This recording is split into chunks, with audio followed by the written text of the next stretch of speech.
Well, good day to you all. It's interesting what's going on in the news, and I want to tell you a little bit about a show that we just completed on the subject of Kavanaugh. It's remarkable how you don't hear anything about the Russia probe or Mueller or anything right now because everybody's focused on it. So we did a show about it, and I kind of reminded myself of what we had talked about with Roger Stone the week before about government involvement and interference. And I got to applaud Senator Flake, Senator Collins, and Senator Murkowski, as well as Senator Manchin, because they take the moral road. I was just saying to Gary just the other day, I'm really into morality and honesty, especially in government, because when you think about it, what's pushing this nomination? The base. And when you have somebody who commits the kinds of crimes allegedly done, and of course it has to be proved, you got a question of whether you want somebody like that to be sitting on the Supreme Court.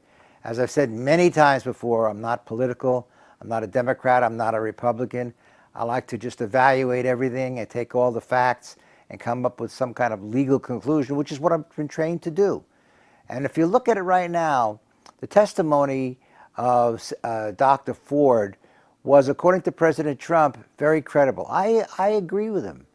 And for us to have just gone forward with a nomination for a permanent position on the Supreme Court without following up, without looking for the evidence, it's like going to trial and being hamstrung because you can't use any kind of evidence because it's not admissible under any circumstances when it really would be. And so what we have now is a very interesting conundrum for the country. What's going to take place here today? Is it going to be politics or is it going to be morality? Why are these people elected to the Congress? They're there to do a job. And so I'm kind of excited about what's going to happen here. I haven't made my mind up, but President Trump seems to be backing off somewhat because of the drinking issue. You know, he never had a drink in his life, which was a surprise to me. And he had a real serious problem with his brother Fred. And there may be some question in his mind as to whether he wants to go through with it, but he's stuck.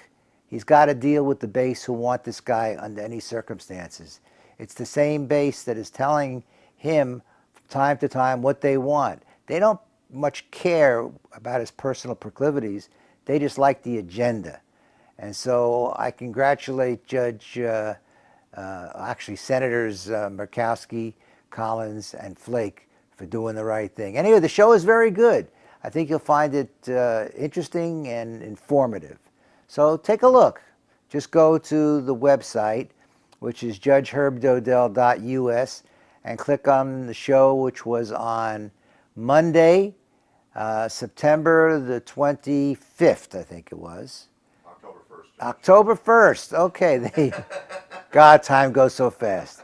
Anyway, I think you'll find it not only informative and interesting, but for a student of being a political scientist, this is a classic.